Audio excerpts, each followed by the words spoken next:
Views expressed in the following program are those of the speakers and the host, and do not necessarily reflect those of Yoakley Scott Corporation and your sports network.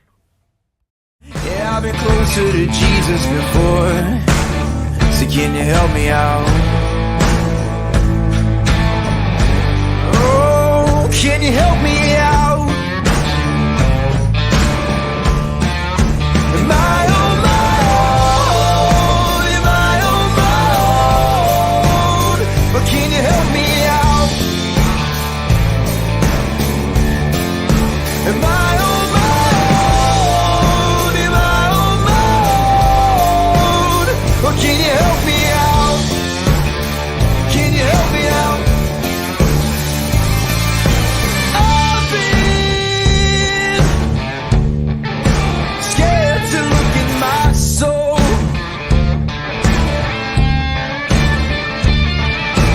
I've been afraid I would follow the road.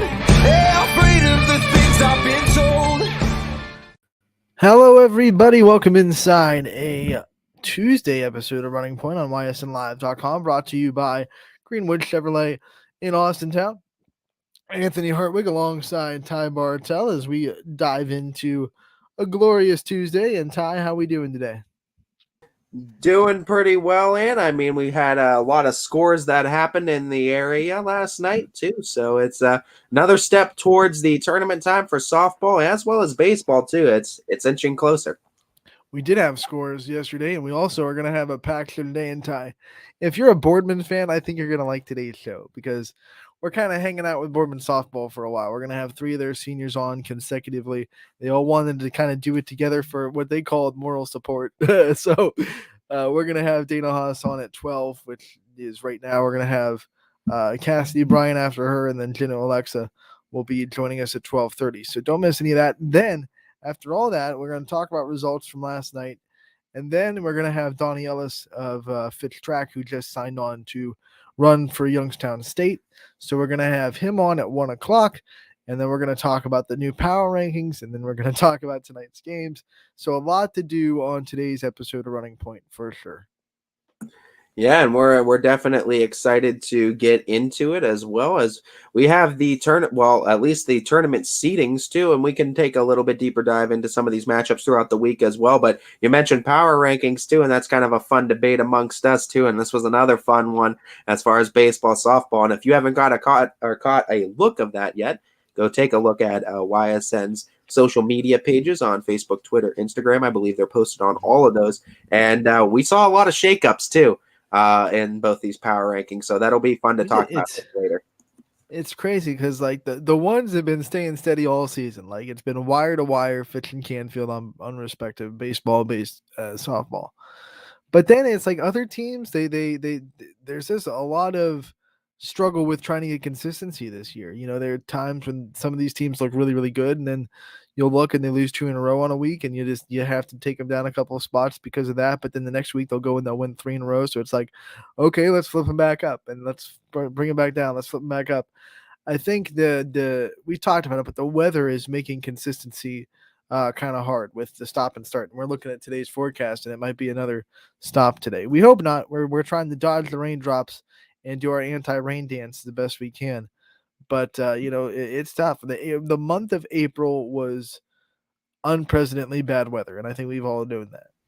Yeah, no doubt. And I mean, we'll obviously look ahead on our Storm Tracker from 21 WFMJ too a little bit later in the show to kind of get an update on that as it comes on. But we talk about someone that's going to be appearing on the show. We got some Boardman softball to start.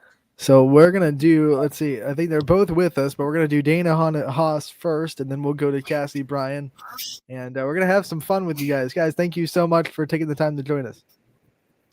Thanks for having us. All right. Ty, you want to start? Sure, let's go. Let's talk about this senior season. I mean, there's a lot of you guys over there with this Boardman softball group, and it's a group that's been together for quite some time. So talk to me right now as tournaments are approaching and we're kind of winding down on this final season for you guys. What this season has been like experience-wise for you? It's been a really fun season, just like getting to play with everyone, just one last season. We've all been together for so long, since like we were 10. So this is so bittersweet. So I don't know, just one last time to give it a go and play with these girls. Dana, you have,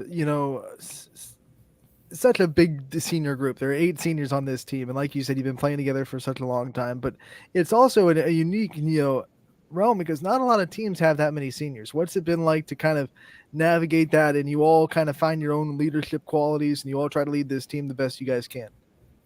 Yeah, we all have a really strong bond and we kind of like know where we all like want to be. So, I don't know. We just all kind of take the lead at different points and we all just kind of mesh and like go together, I guess. I don't know. What's one of the biggest things that you've learned about yourself playing softball from? You mentioned since the age of 10 to now. What's one of the biggest things you've learned about yourself since then? Just to, like, have confidence in myself and like trust that I can do whatever like I want. Well, like do whatever I put my mind to. Yeah, we were talking after the game on Saturday, and you know that the average isn't what you want it to be, but you said to me, it's not going to hurt your confidence and you're going to keep swinging. What does that come from? I'm sure it had to grow a lot in the ability to have confidence in your struggles. What's that come from and how confident are you right now in yourself? Yeah, I have like not had the best season hitting, but like my family always believes in me and like knows I can do it, and so does Fred. And like they know I'm gonna get back into it eventually. Like they know I can hit, they know I can do that. And I know myself through all my times of practice and everything that it'll come, and not just to stress too much about it. What's some of the best advice that this guy right here, Fred Moots, has ever given you? As the words of Fred, if you're down, don't be down. Just like play our game and we can do it. Like he believes in us and we have to believe in ourselves. When you look at the support that you get from the teammates, and this dugout is so loud, you guys, like the personality of Boardman softball is unreal. Talk about the personality of this team and what it's like to be a part of it and what you find so special about this group of girls. We all get along so well, and like we bond over so many things, like just so many funny things that are able to bring us together. And we know each other so well, so we know like what we're able to do.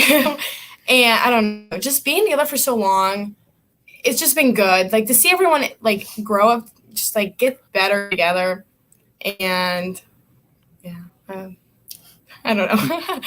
with how well you know everyone on this team, who's the jokester? Who's the big goofball on the team that just always is doing something either weird or just something to get a smile on someone's face or doing the right thing at the right moment? I would say like us two and like Josie.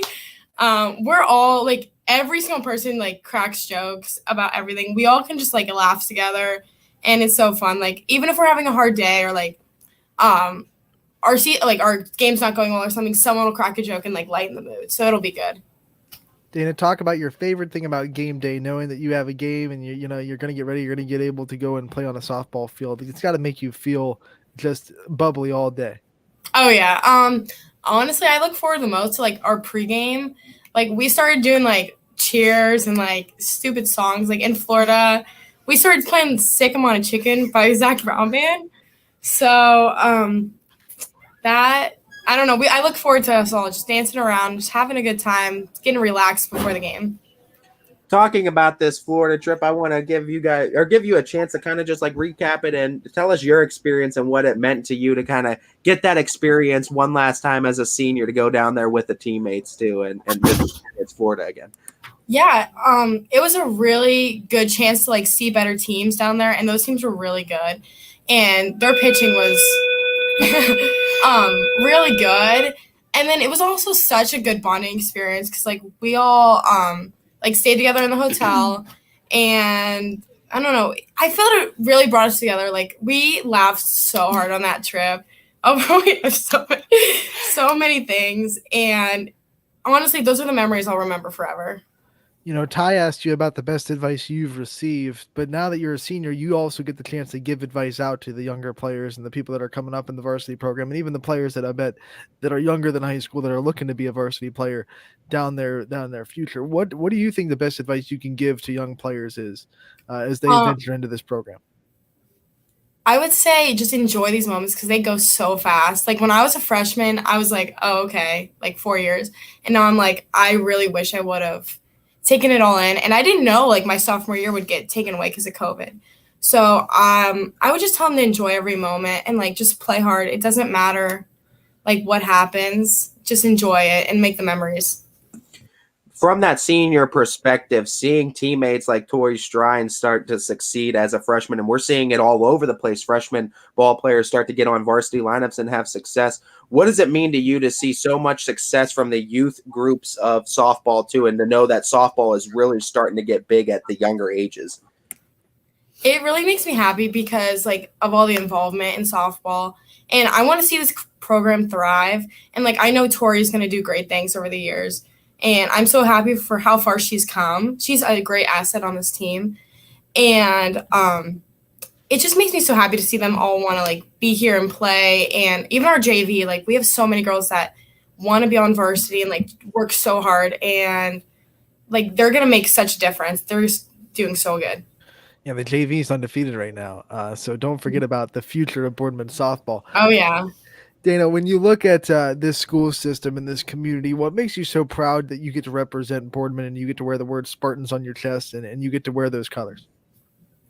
Really our pride and like how much we dedicate to like sports and how big our student body is. So like they're always cheering all the sports on, and there's always like fans, like students watching the games, and that just like makes me proud to be a Spartan.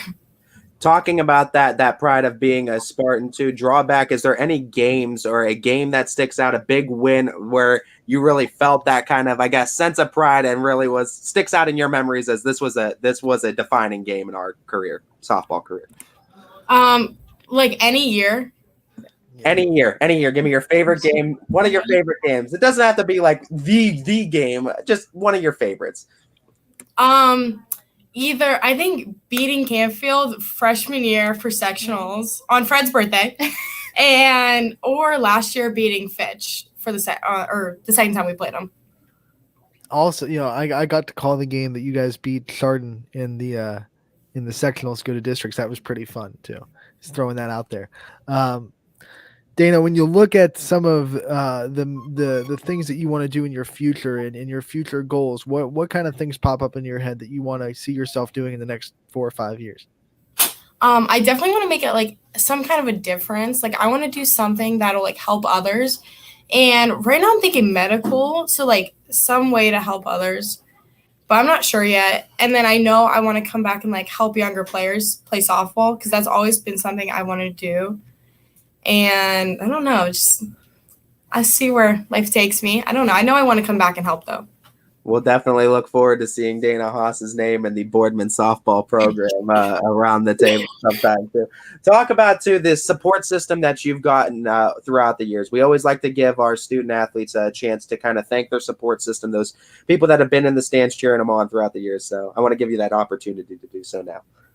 Yeah, my family has 100% been my biggest support, and I'm so grateful for that. Like my parents, my parents will do anything to help me succeed, and my brother has to have sat through every game for the past 13 years, and I don't know. My parents just always want the best for me and everything, and then Fred always believing in me and all my coaches. So, yeah.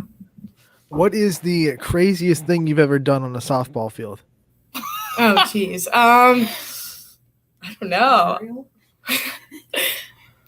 What do you think? I don't know. God, I don't. Your diving catch? Yeah, when we were in Florida, I dove.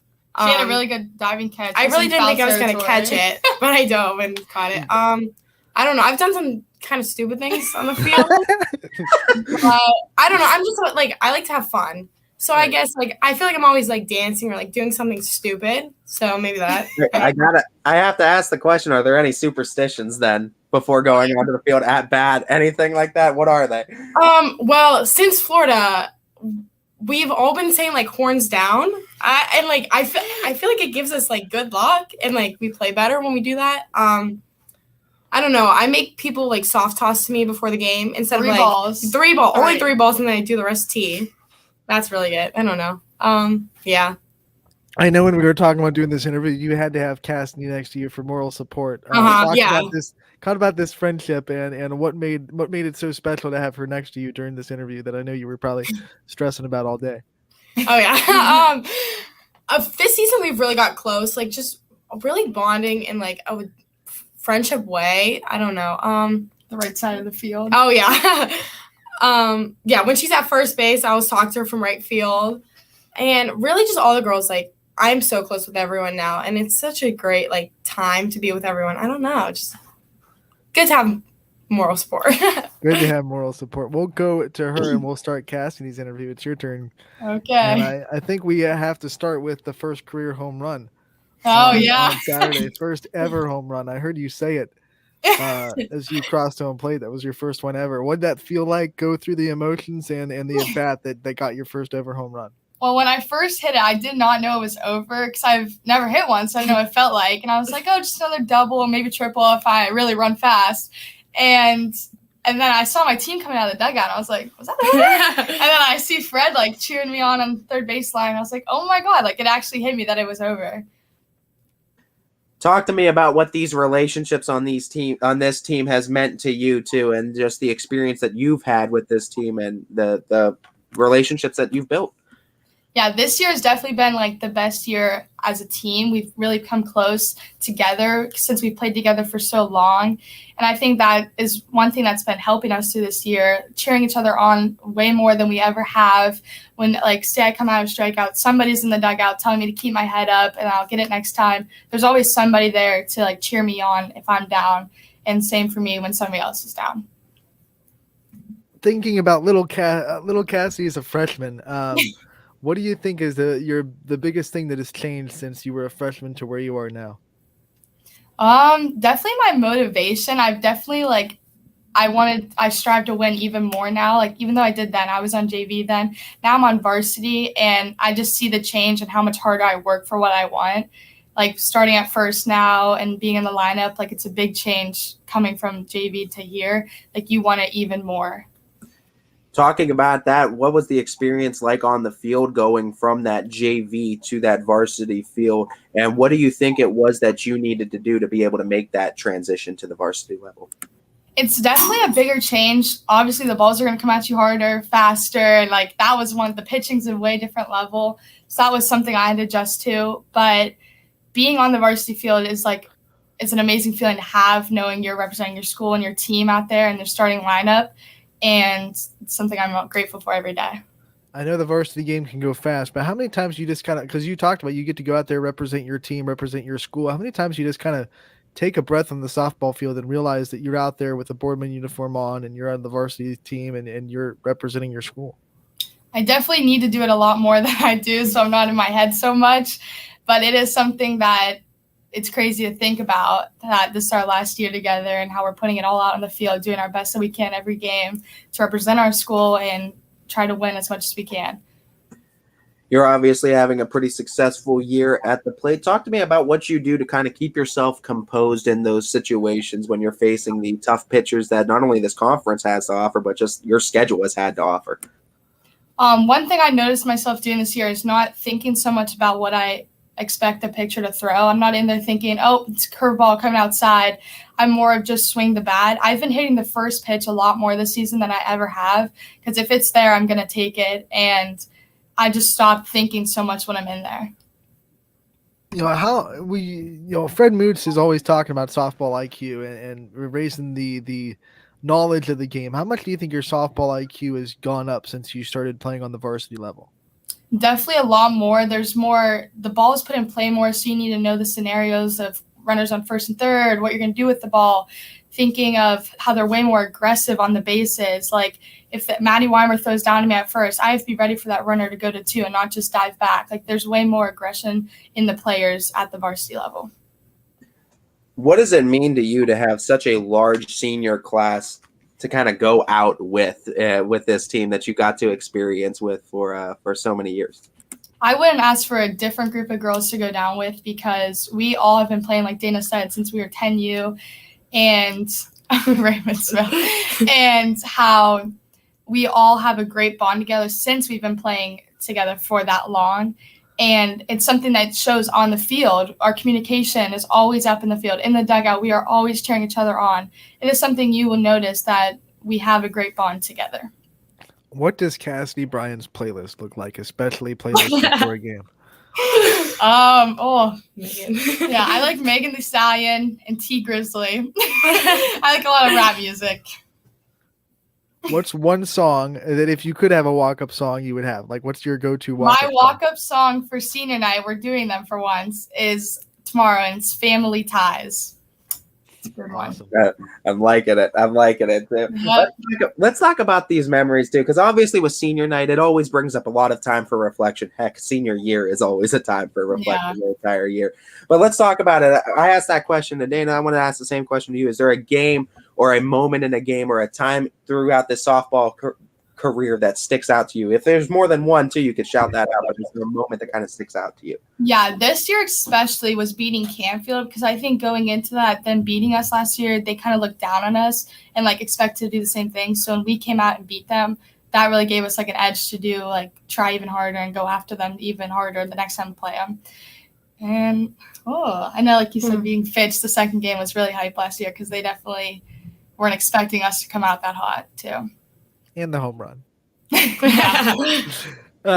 You look at it and you look at what this team means to you and the legacy that you would like to leave. If I asked maybe a sophomore next year, what did Cassidy Bryan leave on you before she left? What do you hope that the answer would be if I asked that question? Hopefully like an upbeat energy. I feel like I'm always the one cracking jokes or like doing something stupid. Me and Dana, so hopefully it's something like that. And being a good leader this year, that was one big thing I wanted to step into, was being a good leader for the underclassmen, since there are so many of us leaving and they're going to be left with a lot lower amount of upperclassmen. What's your advice to some of these underclassmen and some of these girls that are going to be coming up into the program for adjusting into the varsity level? I think it's going to take a bit of adjustment just because there was so many seniors this year. So obviously a bunch of them are coming from JV next year. Is to like, if you do something, you need to just shake it off right away and not carry it in, because like Fred always says, the ball will find you and you don't want to like stack up the errors. So you need to just shake everything off and move on to the next play or the next at bat and do better the next time. We know team chemistry is so important, and obviously you guys are a tight-knit group. We've been talking about that all day. What are some of your favorite team bonding experiences that you've had with this team off the field?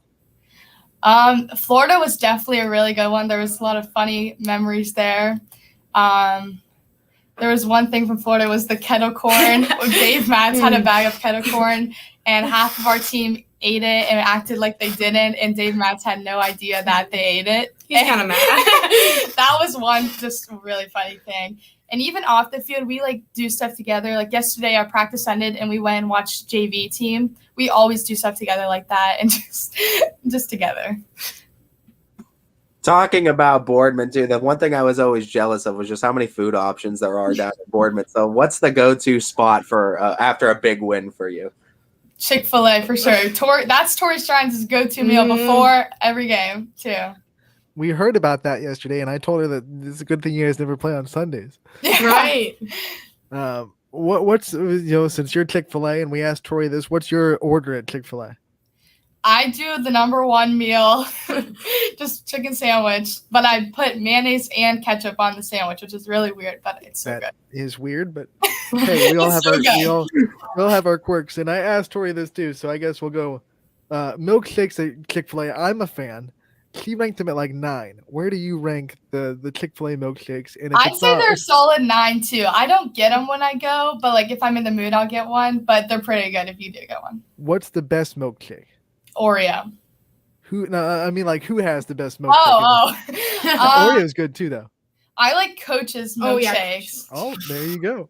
That's a different spot. I don't know if I've ever actually had a shake at Coach's. That's might be a They're spot so good. They have like Unless you met flavor Coach a Fitz's month, milkshakes. and they are so good. They like deck it out with like all these toppings and stuff. It's really good. For a minute, I forgot it was a place, and I was thinking that Fred Moots makes you guys milkshakes. Yeah. Fred, you should. Yeah, good idea. Let's talk about where this kind of love for softball started. We've been talking a lot about this journey, but when was the moment you really found yourself falling in love with this sport and realizing this is something you want to continue to participate in and continue to strive to get better in? I feel like it was when I was younger, when my game would end and I'd be sad that it was over, my season ended, and that's all I looked forward to. If I was sad it was over, that's when I really realized I loved it. And even like this season, especially seeing that it's over because I'm not playing in college, that it's really going to hit me when it's over. All right, so you won't be playing in college, but what is some of your future goals that you do want to see yourself doing in college and doing in the next couple of years? So I'm going to YSU Honors College for civil engineering, and me being close to home, like Dana said, I want to come back and help Boardman softball. My younger sister is coming up too. She'll be a freshman next year. So even if it's helping with her or helping with the team, even with Dave Matz's like rec team or something that I can do to help the Boardman softball community. All right, then I have to put your coaching hat on a little bit. Like, how good of a coach do you think you could be? Do you think you have the coaching genes and you have the coaching mentality? Oh, I'd hope I do. I feel like the leadership roles I've held in the school also will help me through that. Like just being in charge of a group almost, like, and helping others, but also keeping a positive attitude and encouraging them. That's one thing I would like to do. What will be one thing that a coach has told you throughout your career that you will continue to tell people if you become a coach down the line? Fred Moots' quote, if you're down, don't get down. That's going to live on forever. Guys, thank you so much for joining us today. We love having you on. We look forward to continuing the coverage of you guys throughout the rest of the season. Number 8, number 9 next to each other. It almost makes perfect sense. Yep. Thank you so much, and we'll talk to you again real soon. All right, thank you. Cassidy Bryan and Dana Haas, both seniors of the Boardman softball team, joining us, and Jenna Alexa should be here any minute to finish our Boardman softball day. That was fun. That was a fun interview. I'll tell you that. Yeah, that was really nice too, going back to back too. And Fred Moots is probably absolutely loving it right now. He's living life on the highest peak right now, seeing all of his girls get on this show and get some airtime, and well deserved too. I mean, these are girls that have been putting a lot of time into that Boardman softball program. They said since they were 10 years old, so a lot of time under this program, and it's really heartwarming to see Fred Moots really love these interviews and really just get into them as much as he do. We've talked to Fred a lot this year. We had 2 coaches corners with him. He's been through a lot off the field this year, without going into like huge details, but he's been through a lot. And I'm sure being with these girls and being with this team has been a very nice kind of, escape. I want to say escape. I want to say, I don't want to say distraction, but man, it's gotta be like right place, right time, right? They're lighthearted, man. They're lighthearted nature. They're all jokesters too. They know how to make you smile. They know how to make you laugh too. And I mean, that's just they bring a good energy and good vibes around too. So just good people to be around for Fred Moots too. So Fred, stick around because Jenna Alexa's coming up soon. In fact, I think she's here in the green room right now. So don't go anywhere because you got some more comments to make, Fred. Jenna Alexa joining us. Thank you so much for taking the time to be with us on Running Point today. Another senior from Boardman softball. Thank you so much for having me. I mean, Jenna, let's just talk about this senior season. I've gotten the chance to see you play a couple of times, and I think every time I see you play, it's a highlight reel at short. Talk to me about just the defensive aspect, how serious you take the defensive part of your game and just really locking down the shortstops left side of the field. Well, this year my goal was to have more fun while playing. So when I'm at short, I'm just trying not to think of anything. I'm goofing off with Maddie Lester at second base and Cassidy and Tori and all them. So I think I just know I have to do my role and just be the good defensive player and back up my pitchers. Have you found that the new loose mentality and, like you said, just trying to have fun this year has actually made you a better defender, and you're not thinking about stuff too much and you're just letting your body react to what the ball's doing? Yes, honestly, because I am not playing in college, there is less pressure that I have on me. So I feel like going out there knowing, like, if I make an error, it just is a game. Like, you just have to, move on to the next one and play loose and just have fun. Would you double down and say that's your kind of advice to these younger girls that are kind of coming up too through these ranks and trying to adjust and play at the varsity level too, that maybe sometimes can get in their head a little bit too much too in situations? Yeah, when I was growing up, I was all in my head. If anyone knew me back then, I acted like it was life or death. So I really wish, like, I would have realized sooner that it is just all a game. And I hope, like, the players on, like, JV, the incoming freshmen, even the younger classmen on varsity, just play with that, like, relaxed, like, style, because, like, that will help you play better. This is something I want to ask you about, because you have the talent to play in college. That's not the thing. Like, everyone knows that if you wanted to, you could play in college. But that's not for everybody, and that's okay. When did you kind of learn that and be okay with saying that I'm not going to be a college softball player, I'm just going to have fun this year? And what advice would you give to someone else kind of going through that decision and making sure that they know it is okay if you don't want to go and pursue a career in college softball, even if you have the talent to do it? It's just not for you. Yeah, I feel like me not playing in college, like, is a very big surprise to everyone. But for me, my dream school, like, when I was so young, was to go to Ohio State.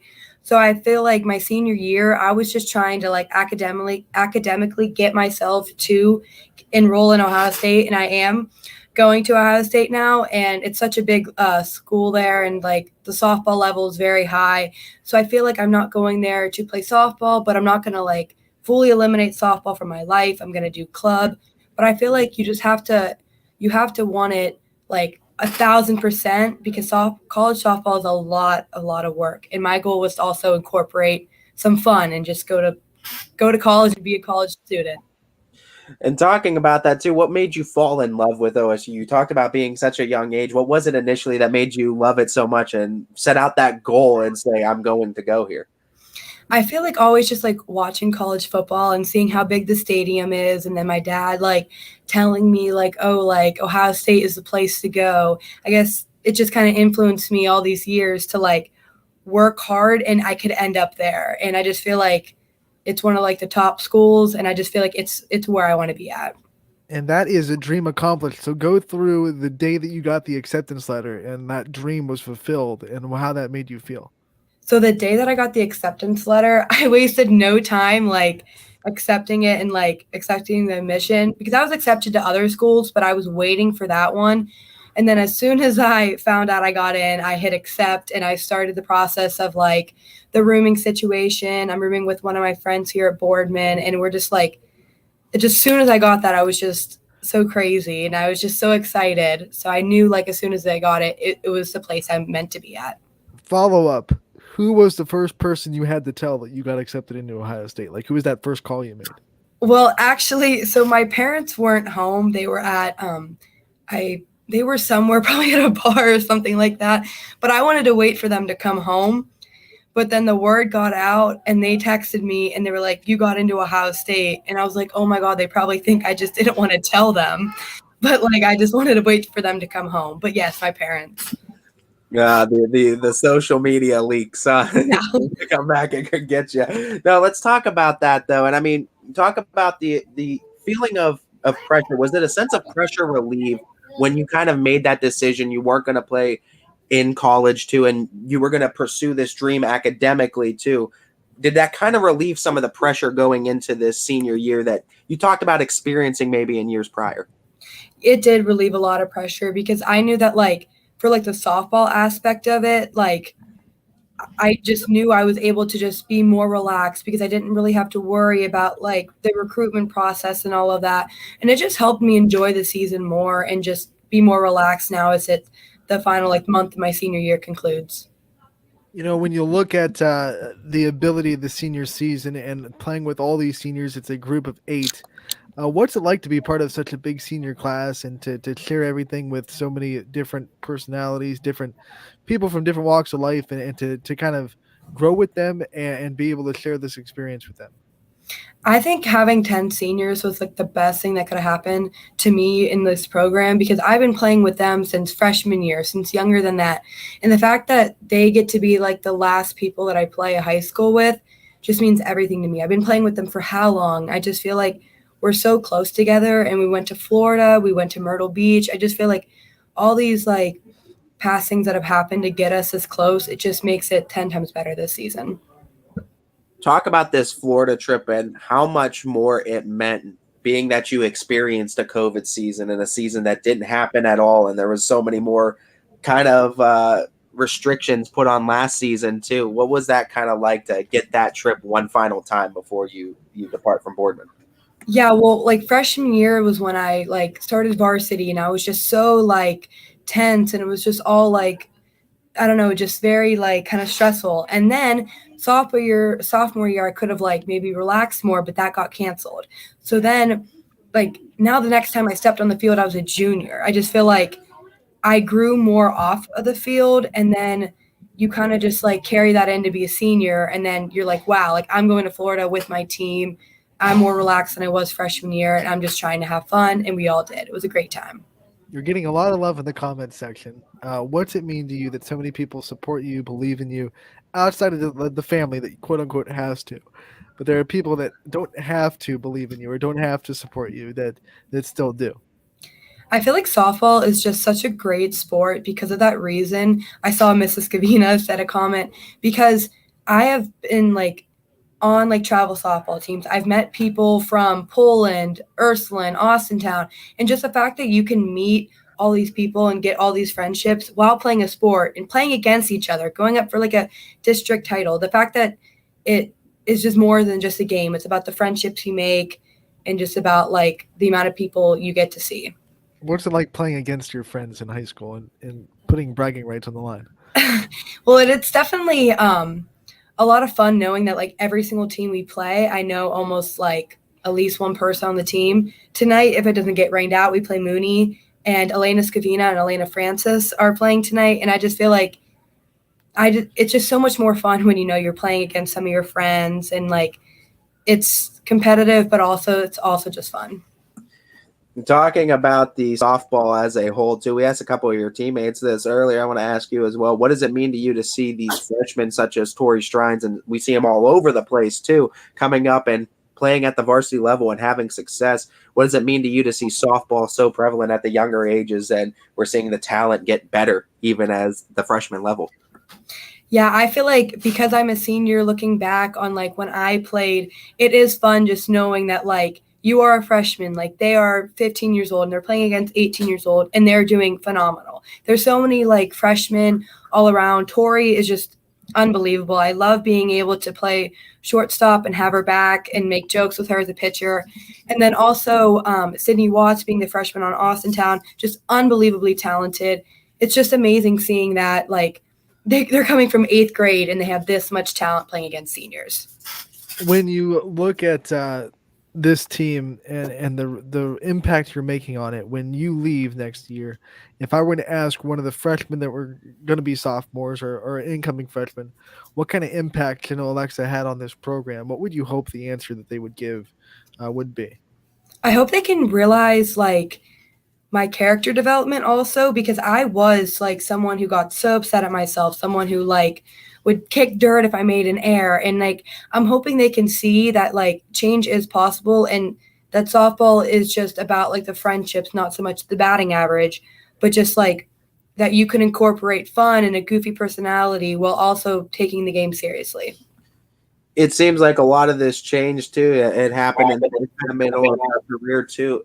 I got to figure there was some influence behind that with coaching too. What was some of the best advice that you've received from coaches over the years? Well, Back then, my dad was actually one of my coaches, and he told me a line to don't take yourself too seriously, but take what you do seriously. And I kind of think about that like all the time because obviously I love softball. I want to be like serious about it. I want to do my best, give my 110%. But I think like if you can know that you could just like joke around, goof off, it just helps you just be an all around like better player. So I thank my dad for that. All right, so we know your softball career is going to be over after this season, but you can't turn that competitiveness off. You're a multiple sport athlete. You have competitiveness in your veins. What are you going to do in college to keep that competitiveness and be able to feed into the competition? You know, kick people's butt at ping pong? I could try, but I'm very like I want to do the best in my academics. So I feel like just striving to like just like do the best that I possibly can, and maybe in like I kind of like have competitiveness within myself, like try to beat my last test score, just to keep that competitive mindset, but also like I don't know, just like still have fun. Senior year is always a time for reflection, and with this, I want to give you the opportunity because we did with your teammates earlier. What's a moment or a game that sticks out in your memory in your softball career? Well, like kind of like comparing both of these last year when I hit the walk-off on the Hubbard game it was just great seeing like all of us get so excited. And then that correlates with this year during the Aurora game, there was 2 outs and Coach Fred was like, do what you did last time, like make it the Hubbard game. And I just feel like his support and just like was lifted me up so much. And I just did the same thing. And I just feel like walking it off your team just really just, I don't know, brings everyone together, and it's so exciting. Talk a little bit more about how special it's been to be coached by Fred Moots and what he's taught you, not just as a softball player, but as a person. Yeah, it's amazing seeing that freshman year, like Fred would talk to me and tell me that he believed in me and that he knew like that I was a freshman and I deserved that shortstop spot. Now senior year, like he's never lost hope in me, never lost faith. And I have all these other amazing coaches too that keep reminding me that like I worked hard, I deserve this spot, and just to go out there and finish off the season with a bang. Jenna, like we like to do with a lot of our area teams too, before we get into the thanking session, though, we always like to ask, though, the favorite spot to go and get grub after a big win, because Boardman is loaded with places to eat. Yeah, my family likes to go to BW3s, so I guess either there, but I like to go home and have a peanut butter and jelly sandwich instead. Yes. Anthony loves it. Anthony loves it. Forget Chick-fil-A, forget B-dubs. Yeah, no, I don't really like. I'd rather go home. Jenna, you're going to get a walk-up song, I heard, for senior night. What's your walk-up song going to be? Well, it's like an inside joke with my team, but it's stanky leg. It's just an inside joke, and it just goes to show you how much fun we have on this team. You gonna do the stanky leg going up to the box? You might have to give it. You might have to give it a little dance move. And my teammates are always like, when I'm on first base, we're like, do the stanky leg. It's just yeah, we're gonna have to see it. You have to bust it out for that. We'll look forward to that. Jenna, like we said, we like to give all of our area athletes, though, that chance to really thank their support system. We know it's been a lot of thanks that you've been giving around, but I want to give you that kind of chance to thank anybody else that you wanted to, that's been in there in the stands for you and supported you throughout your softball career. Well, obviously, to just begin, Coach Fred has forever impacted my life. I honestly am not sure what I would have done if I didn't have him as a coach. He just made me the player and the person I am today, so I thank him so very much for that. My mom and dad, I will never forget pitching to my dad at 9 o'clock at night, and then him just giving me all this advice. And my mom, I thank her for always supporting me during and out of softball. And then also my grandma, I call her Nanny Mary. She's always in the stands, shows up 40 minutes early for the game. She's just always there, and I just love seeing how excited me playing softball makes her. I thank just Boardman in general and my friends. All right, Jenna, thank you so much for the time joining us today. We love talking to you. We look forward to continuing our coverage of you the rest of your season. We hope it goes as long as it can. Yeah. And we wish you the best of luck in your future endeavors. Thank you so much.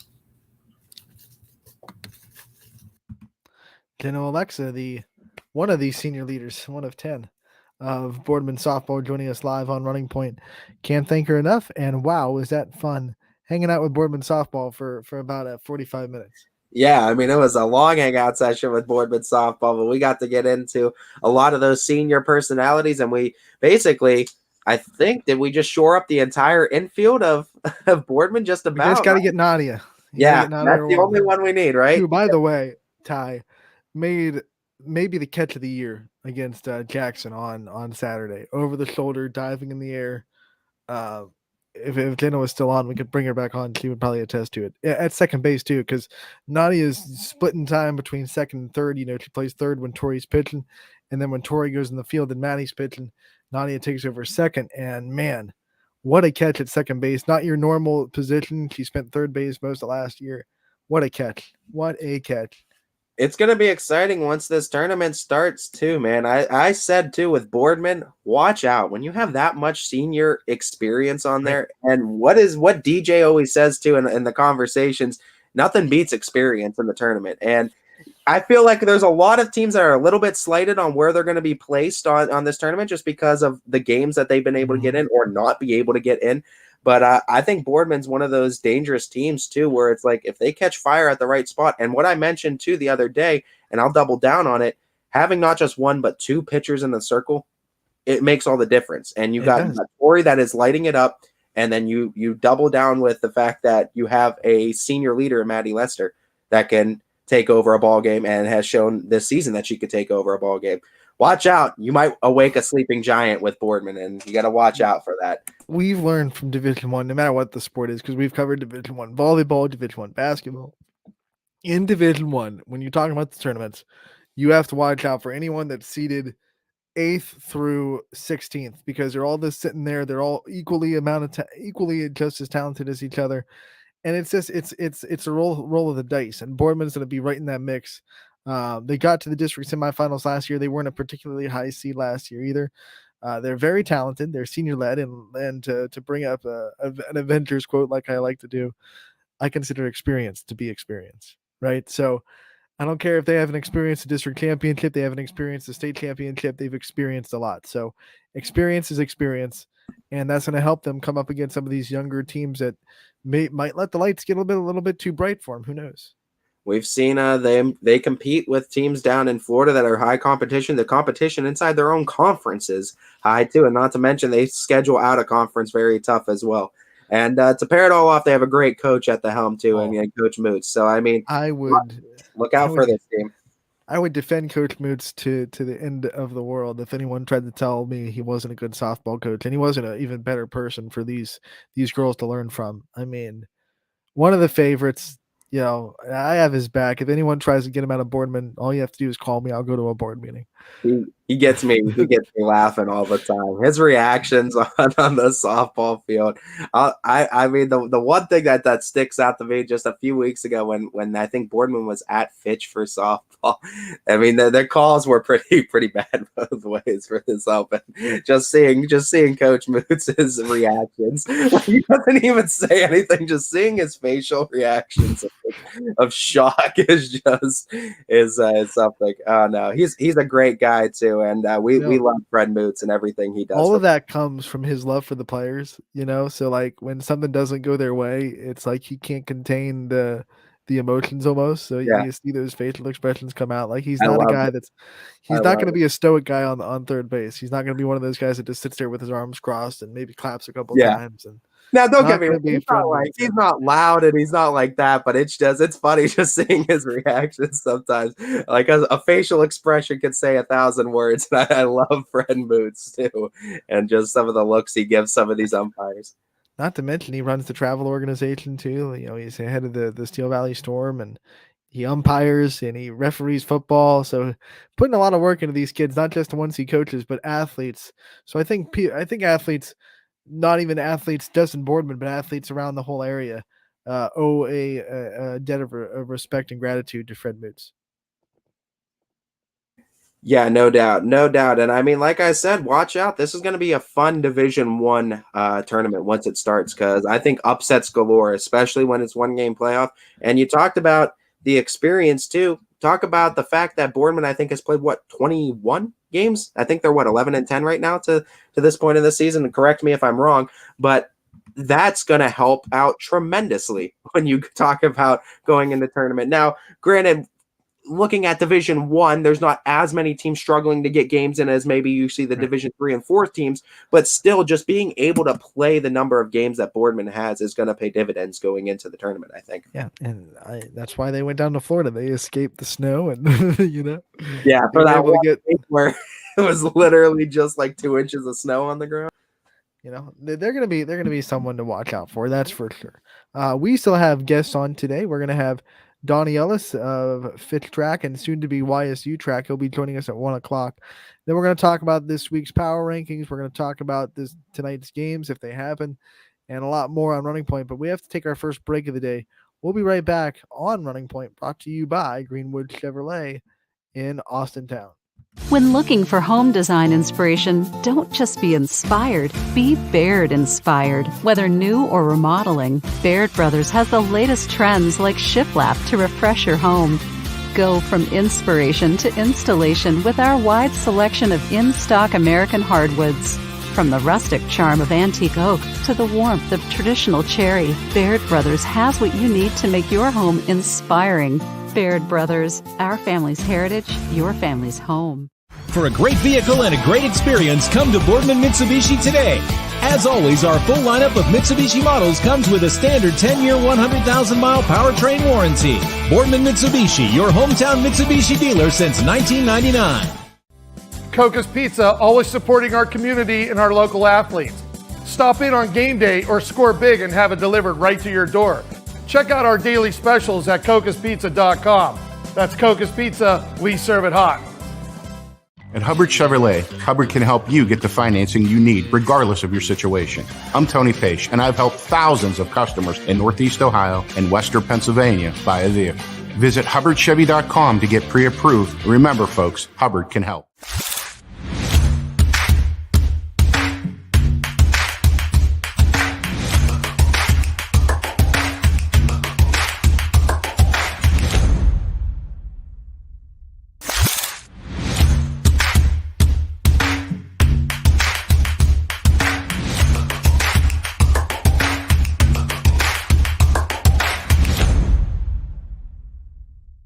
You're not waiting to see what the world has in store for you. It's more about what you have in store for the world. All you need is the opportunity. All you need are the resources of a large university and the advantages of a personalized academic setting where you can experience new worlds in the arts and sciences, business, and education and make them your own. We are where you shape your future. We are Youngstown State University and proud. Welcome back to Running Point on ysnlive.com, brought to you by Greenwood Chevrolet in Austintown. Anthony Hartwig alongside Ty Bartell as we continue on in this Tuesday episode. Ty, we have some results to talk about from last night. I know you had the night off as far as calling games. I was in Springfield for my first look at the Tigers and Jackson Milton, and man, this was the best pitchers duel I'd seen all season. I mean, it was McKaylee Thornhill and Hallie McCullough going next to each other toe-to-toe. It was scoreless after 5.5 innings. And then Maddie Lesnick, who's a bona fide superstar in every sport she plays. Of course, she's the one that steps up and hits an RBI base hit to get the offense rolling for Springfield. They added one more on the RBI single from Sammy McKim, and 2 runs was all Hallie McCullough needed to close out that game 2-1. In the 7th, as Jackson Milton did score 1 run on an RBI ground out, but they just couldn't get that last game tying run in. Can we just address the fact that he tells me Fitch is canceled tonight? Where would I like to go broadcast instead? This is as we're leading into commercial break. By the way, he hits me with a tie, and then it's the the formal excuse me, Mr. Bartell, and then the full name. No, this is how Quinn gets a hold of you. It's okay. Yeah, it is okay. And you speak on that game, and I bring this up because that's exactly where I told him I'd be interested. Is Springfield, I believe, going to Jackson Milton tonight for the softball side of things. So that's what I'm excited too. And you mentioned it's a good pitcher's duel, and Jackson Milton is on the right side of things too, as far as getting on a hot streak, and conference, man, this is conference titles that we're talking about right now. Springfield took a big step because they handed Jackson Milton their third loss in conference play, and Springfield's sitting with 1. McDonald has none. Jackson Milton almost needs this loss or needs this win. Yeah, though. they need this win, and then they're going to need some help going forward. But Thornhill pitching really well, considering that Headley is hurt and he had to kind of take the brunt of the innings pitched. Thornhill's been doing a really good job fighting through it. Really pitched really well. Excuse me. Has a really nice rise ball. Moves on her curveball a little bit. I think she can do a curve and screw. I really couldn't tell from my angle. I'm on the side on where every pitch was breaking, but she definitely went outside a lot. So I'm guessing curveball to the left-handed hitters that goes outside on the righties, inside on the lefties. So that's something to watch because Springfield doesn't have any left-handed hitters, if I remember right. So she's going down and out to almost every hitter, and then she brings the rise ball up to change the eye level. So really good pitching for Thornhill, but Haley McCullough just as good. She's got velocity for days. She's got just really high velocity. She's going to get behind a lot of hitters. Struck out 10. More of a strikeout pitcher. McCullough's more of a contact pitcher.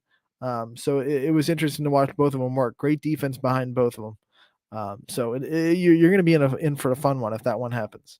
Yeah, obviously we're hanging on to though. Huh? Tee out really quick. I'm surprised Fitch canceled. I am too, honestly. Of all the schools, that's why I feel like I said Jackson Milton too because I'm excited for it. But I mean, I'm kind of worried about any game that I was gonna take for it getting off tonight, honestly. Because Fitch can play in anything as long as it's not thunderstorming. So and for both, because it was both baseball and softball. Because if it was softball, it would have just simple. I would have probably just flipped from softball baseball, but it was both. I mean, let's look at the Storm Tracker 21 app. Maybe there's severe weather in the forecast and it's almost guaranteed. Let's go look at Storm Tracker 21. I haven't looked at it since last night. So, 100% chance of rain, but not thunderstorms at 1 and 2. It goes to 60% at 3. And then, there's just chances of rain. It doesn't say severe thunderstorms or anything like that. So who knows? But Quinn Pushkar coming up with the great gem and the great update that Fitch versus Howland baseball and softball is canceled. Now, last night on that realm, since we're talking about it, Fitch got the win over Howland.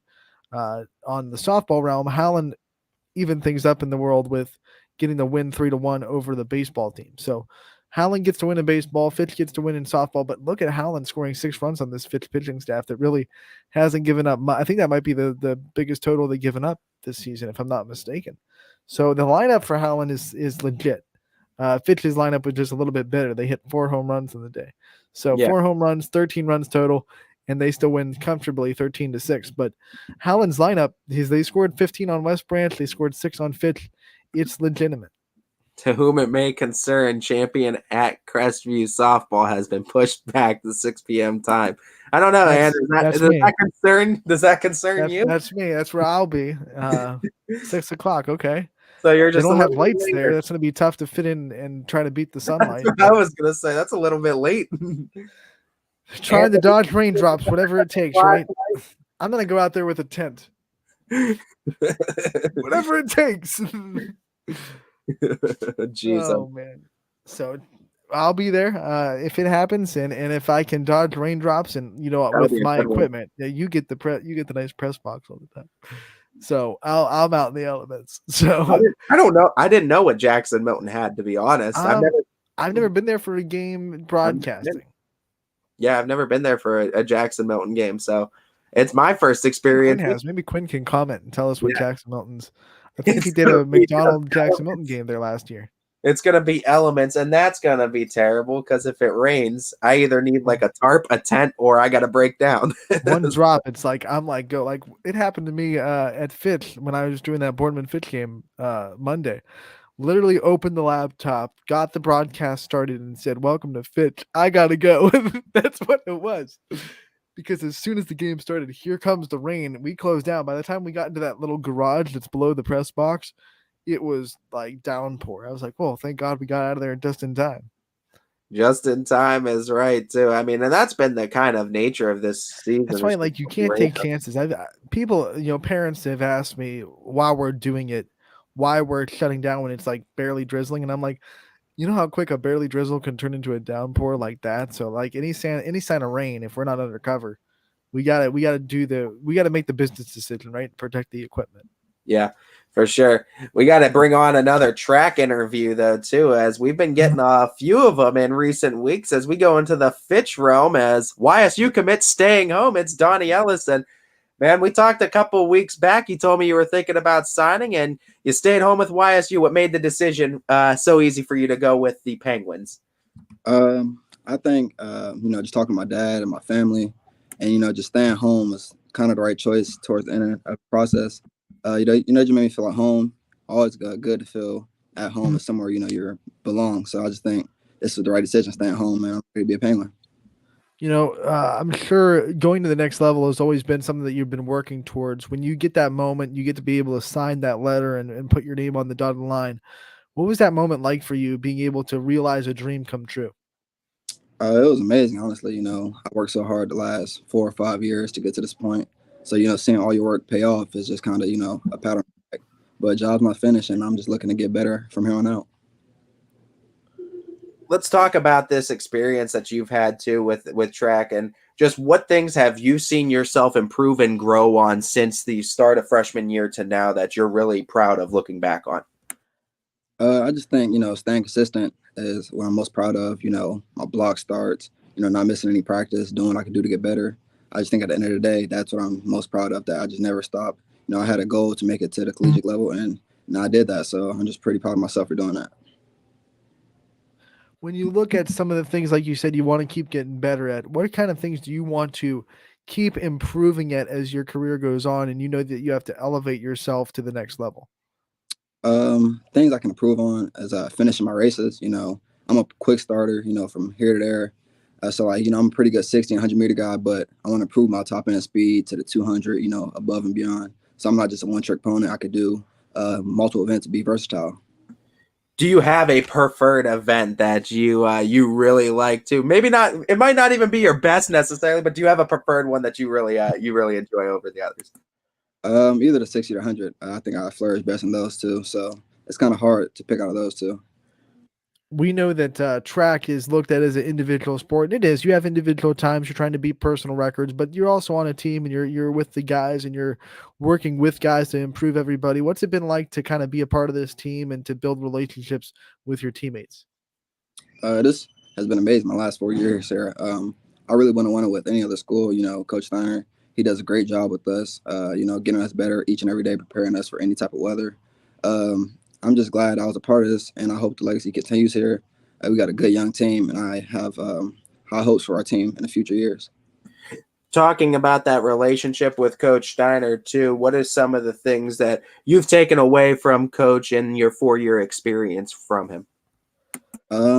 Just to, work hard pretty much. He pushes us to be the best we could be every day.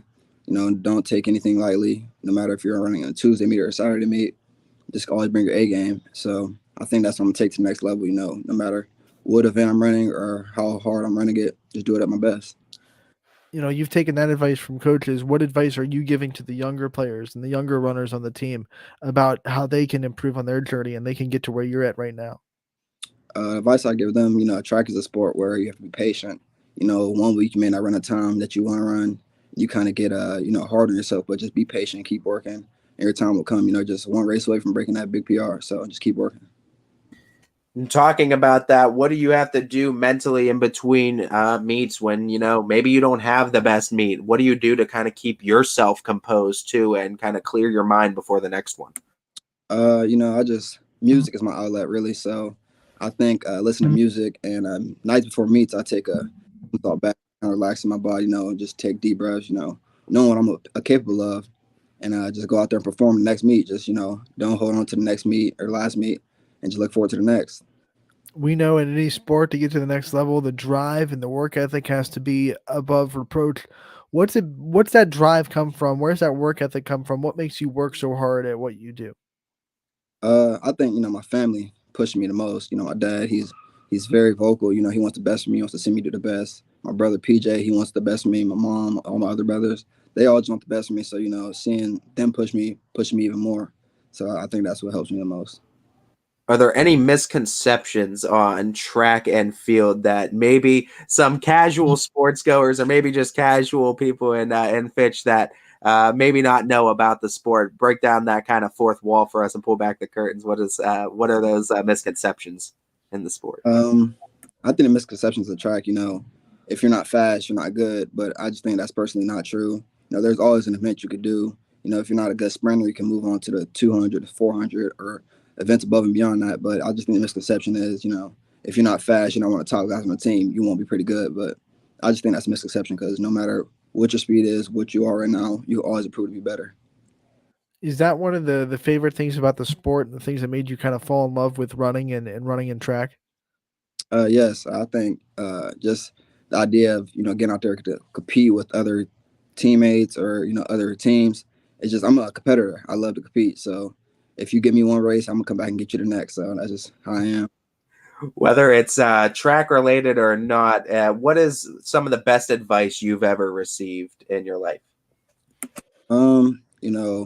Stay motivated. You can be happy but never satisfied. Brother PJ tells me that all the time. You can have a good meet one day, but you be happy about it. But once 12 o'clock hits, it's a new day. You just start all over, never satisfied.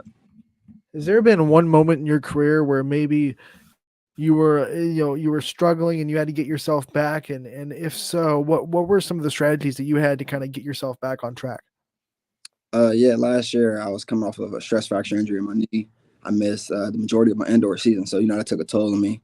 Ready to be out there with my team. But I just knew I kept God first, kept my faith in God, and, just rehab it. Just, keep praying God got a plan for me, whatever God planned for me it will be. So, just honestly keep faith in God. Talking about going into your senior year too, it obviously offers a opportunity to be a mentor for a lot of younger track people that want to aspire to be where you're at too. Talk to me a little bit about taking on that mentorship role and kind of filling in as that leader now, being one of the senior leaders of the team. It's been a process. You got to go through the 4 stages as a freshman. I just move my way up and I see what to do, what not to do. And the guys on the team, I like to say that they look up to me. I'm one of the senior leaders they like to go to for advice and stuff. So I just always tell guys I'm open to advice. I help them with even non-track related stuff. I'm just always here as a friend or a family member to them. They say that you can't lead until you know how to follow, and I'm sure that was true for you when you were coming up into this program. Who were some of the leaders in past teams that showed you how to be such a great leader, and you think that helped you become a leader now that you're a senior? Past teams, I think, Nate Leskovac, he was always a great leader, whether it's on the football field, track field, or, just in general, he was always a great leader. I always looked up to Nate, and getting ready to team up with him now is something I'm looking forward to. Talking about that too, and just talking about the excitement of being able to still represent the city of Youngstown and still represent Austintown and be close to home. What does it mean to you that all those people that got to see you, support you, and watch you at Austintown can literally just drive right down the road and be able to see you and support you at YSU? It means a lot, having a big background behind me. I know that going down to YSU was the right choice. I got family close, friends close. So I just know that this whole city is behind me and what I did, and just hope, put on a show for them now. When you look at some of the things that you want to do in your future academically, what do you have a major yet, or do you have an idea what your major might be? It's kind of between business or, nursing, somewhere in the nursing field. I'm not quite sure, but, I just want to do something where, I could be happy with my everyday job. So that's what I'm kind of leaning towards. Looking at that too, obviously there's going to be some goals and aspirations to accomplish as you continue your track and field career too. What are some of those going into the next level for college? One of my goals is to earn a spot on that relay on the 4x1, whether it's next year or the following year, just to keep getting better. Just to grind hard every day. I'm going up there with some of the top guys in the state or country. So it's just a good feeling knowing that I will be pushed each and every day and I can't get no days off. So I like that. Go through your meet day routine, what you do to get yourself ready to run on a meet day, and what gets you most mentally prepared. I wake up. I just like to listen to music all day, put on some tunes that get me in the mood, ready, calm me down. We do a lot of stretching. So stretching, listening to music, those go hand in hand.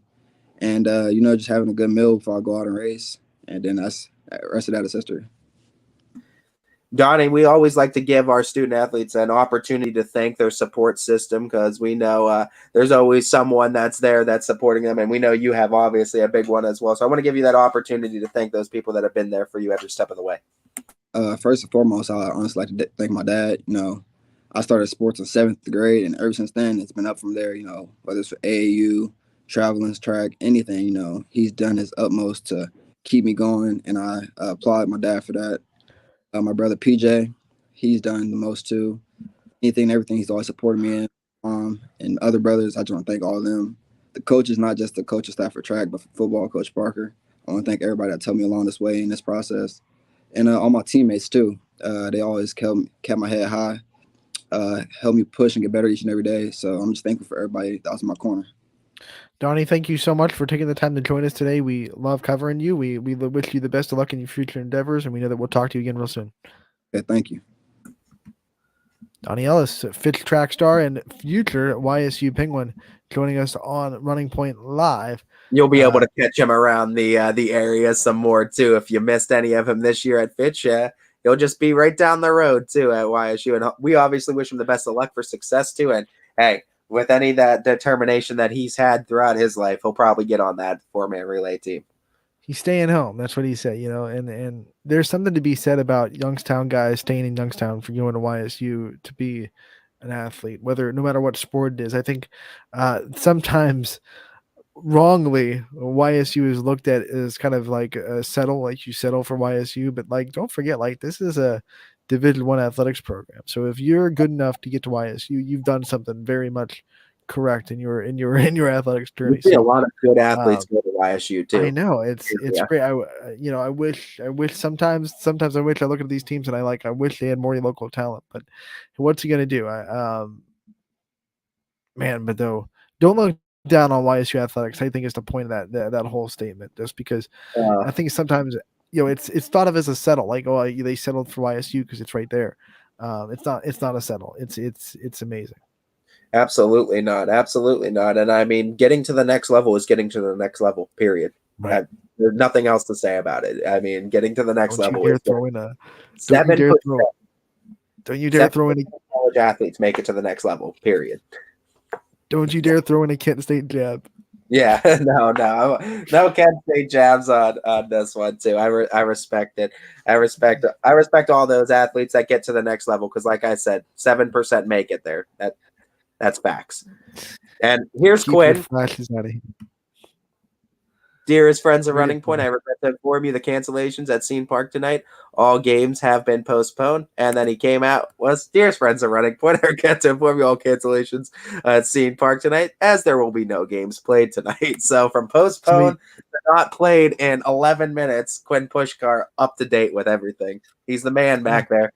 He's getting creative today. Dearest friends at Running Point. He's feeling it in the comments section right now.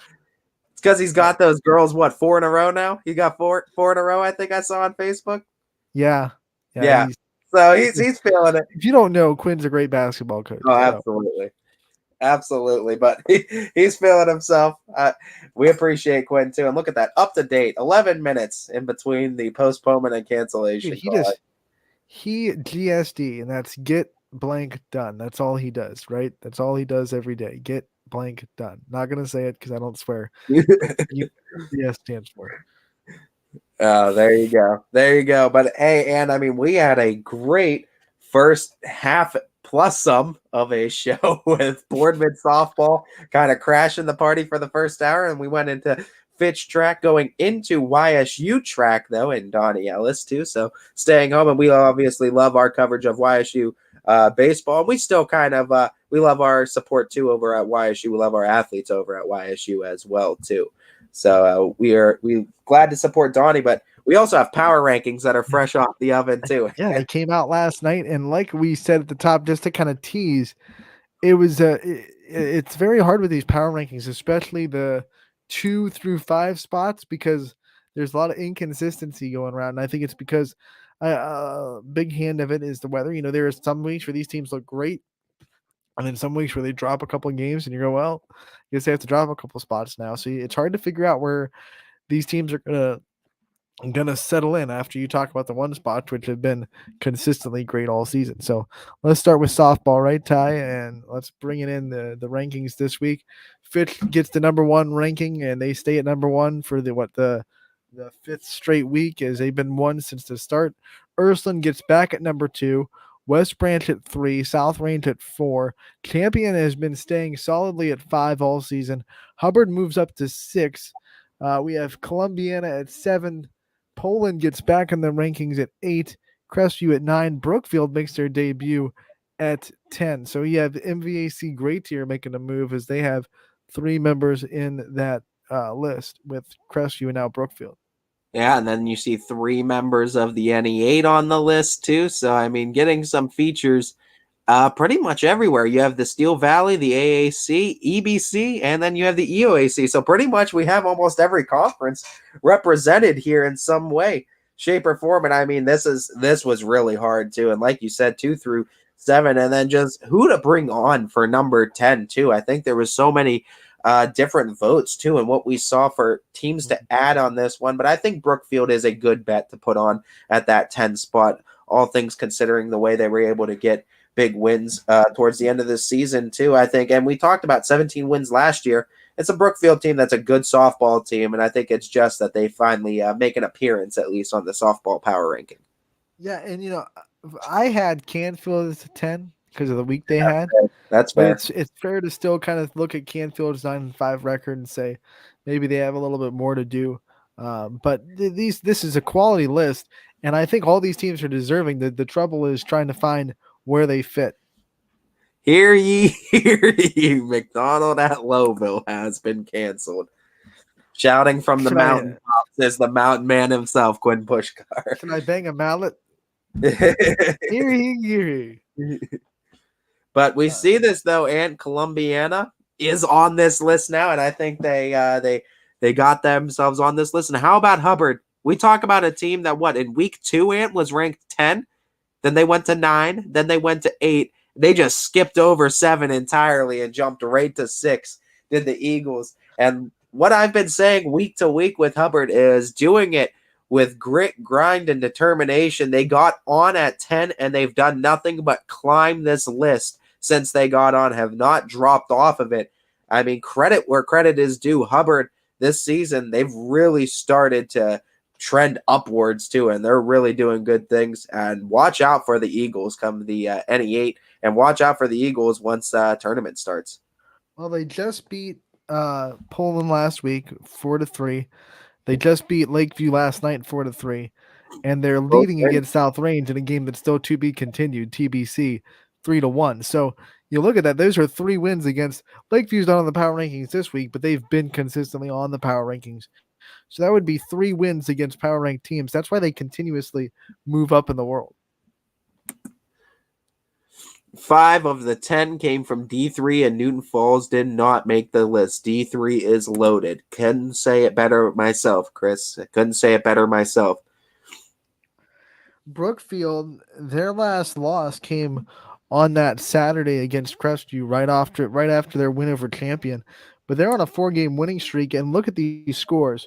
14-0 against LeBray, 12-0 against LeBray, 13-0 against Camel, and 17-2 against Campbell. So they went 3 straight games this week before last night without giving up a run. Attention, lads and lasses. The duel between the G-men of thy kingdom of Garrettsville Garfield and the warriors of thy kingdom of Brookfield has been canceled. I don't know if he means baseball, softball, or both. He didn't specify. It's kingdom, so it couldn't be kingdom. I love it, Quinn. Keep going. Keep going. But yeah, look, Brookfield's on a tear last week. So you win 4 in a row. You give up a total of 2 runs in 4 games. That's something to be said. Now they did lose to they lost to Garfield last night. But remember, Monday's games don't go into this week's power rankings. But Garfield gets the win on them last night, 2-1 to break their winning streak. But last week, which is the week that we're talking about, the week that goes in the voting, 4 straight wins, and they gave up 2 total runs in the week. Yeah, that's pretty big too. And I mean, you look at all this. We broke down the power rankings, and we broke down the brackets yesterday too. So if you haven't seen those, of course they're up on the OHSA site too. But we have that episode also on our YouTube page on YSN Live. But looking at this power rankings and just looking at these games that they have, there is so much competition in D3. Like, I want to bring this up in particular, what Chris Ziegler said, 5 of the 10 coming from D3. And Newton Falls doesn't make the list, and Newton Falls is a really good softball team.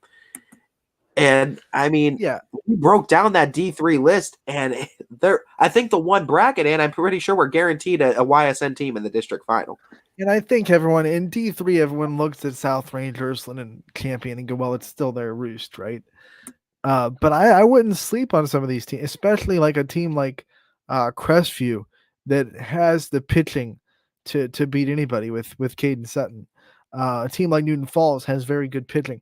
When you have pitching, it really goes into any given day. Like if you shut down a lineup, you shut down a lineup.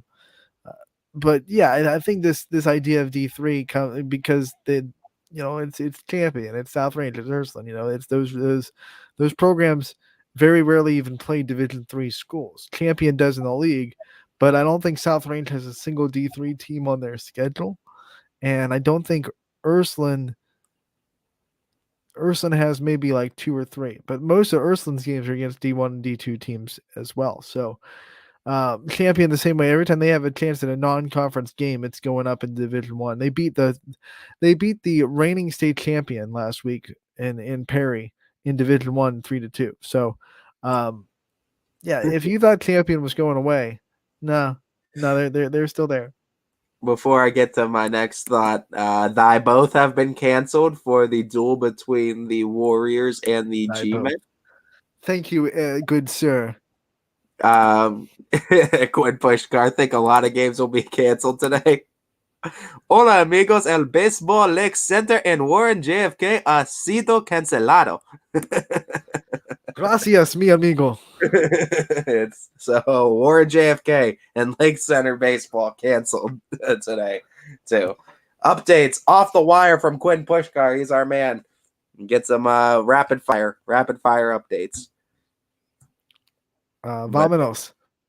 Yeah, there you go. Just trying to pull off any Spanish words that you know. What has Dora taught me? It took 5 years of Spanish, and all I could come up with was vámonos. He said vámonos. Quinn, we love you. Keep doing what you do. You're doing big things, Quinn. I mean, you talk about it. He's huge for what Wyatt said too. He keeps us all on track too. Without Quinn, we'd probably be running into each other at these games constantly too. Like Quinn keeps us all on a track too. He's a great conductor. So all right, so let's go in a little bit more and finish our conversation about these power rankings. Champion, you talked about Champion too. Ursuline, South Range, and Champion, 3 very good D3 teams, no doubt. But it's not a 3-horse race. And I'd argue that you look at these Crestviews, you look at Brookfield, Columbiana, I believe, D3? Yes. D3. And if chalk plays out, Columbiana Crestview would be a district semifinal in the South Range district. Yeah, I believe if that's right. If not, then I believe they're D4 if that's the case. But I would say for sure, Brookfield is not D3. That's where I got it wrong. Brookfield's D3. That's where I was thinking 4. But Crestview and Columbiana, I would venture to say that both of those teams can surprise a champion, a South Range, or an Ursuline any day. I would venture to say that. Because, I mean, you see the schedule Columbiana and Crestview have played. Remember back before COVID and, go back into your crystal ball in that 2019 season, we saw South Range versus Crestview in volleyball, basketball, softball in the consecutive seasons. It was like a girls' sport rivalry in the district. And yeah, like that was back when Caden Sutton was a freshman, and they gave South Range a pretty good game. Reagan Ayers had to come in off the bench as a freshman herself and get a couple of big hits to give South Range the win in that game. So yeah, Crestview absolutely is on that same level.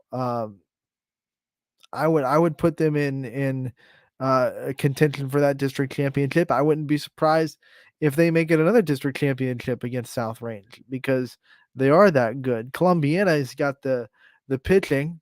When Tori Long, absolutely. They have the lineup. I mean, look what Caitlin Pleska has been doing in the last couple of games just by herself. They have a great lineup when Julia Rapp is there. She's one of the best hitters in the area average wise when you look at her stats. So Columbiana and Crestview, they have a lot of talent and they're going to be heard from, and they're both going to be in that South Range district. They're going to have to knock each other out. So that's the sad thing is one of them's going to have to knock the other one out if chalk works out. And then you look at this Brookfield team that has already, I think, proven that. Poor Brookfield, they get on the list and then on the first day they're on the list, they lose. And that's kind of been the theme of the story, this power rankings. When you drop out of the one spot, every time a team makes a move, they go down a little bit and they come back up. It's been a very inconsistent list 2 through 10, because these teams either have really hard schedules and they're playing teams that are very, very prone to beat them, or they're just slipping up a little bit every now and then. There's not a team on this list, even Fitch, who has 2 losses on the year, that has looked completely and totally unbeatable. Like we said before, there's no domination this year in softball. So that's why the list is ever changing, and it's always kind of teams in new spots. West Branch, Ursuline, and South Range have been pretty steadily 2 through 4, but they flipped the spots. I think every week they've flipped spots.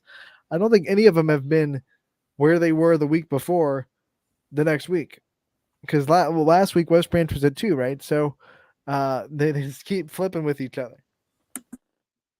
The only teams is Fitch and Canfield that we've seen that have been able to have strongholds of that spot. And then you mentioned champion, and then the champion that has just been solidified at 5. And every time they have a chance to move up, it's like at that one chance they had, I think, to move into the top 3, they dropped that game to Brookfield, didn't they? I think that loss against Brookfield is going to hurt them because if they would have lost one of their non-conference games and they were sitting with an 11-1 record, they might have a really good gripe about getting into that top 4, because with their schedule and they're beating all these teams like Massillon Perry, but that one loss against a team that they've been dominating for 5 years, they haven't lost a league game since 16. That kind of hurt their mojo a little bit, and I think that's keeping them at the 5 spot. But their strength of schedule and all the rest of their wins are keeping them from dropping out of the 5 spot too. Yeah, I think so as well. And I mean, you got to watch out, obviously, for champion once tournament rolls around. It's going to get interesting. It really is. And Poland gets back in. Every time you think Poland's struggling, they come out with a really big win. They're like, hey, guess what? We're flexing on you. So every time Poland, they dropped out of the power rankings last week, and then they go and they get a big win over Canfield. So every time you think that they're going to be out, they're like they keep poking their head back out of the water.